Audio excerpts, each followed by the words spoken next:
سلام، بنوید و سیلنج برای سرویس کامل اومده که البته دارن حالا بلوک انژکتورشو میشونن تنظیم میکنن.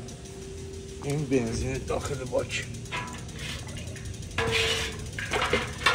بنزینیه که داخل باکش بوده.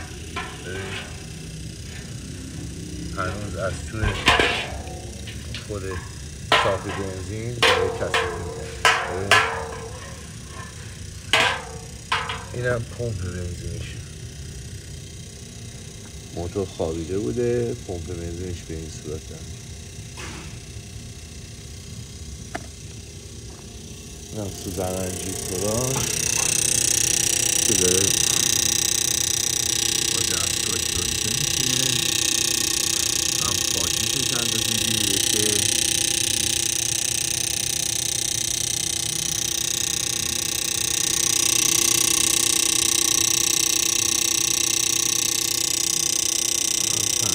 که سوزن ها پاکی وقتی الان داره شستشو پیدا میکنه کار میکنه، از این مایع مخصوص که اینجا جمع میشه فهمید که کدوم سوزن داره بد کار میکنه یا کدوم سوزن خرابه.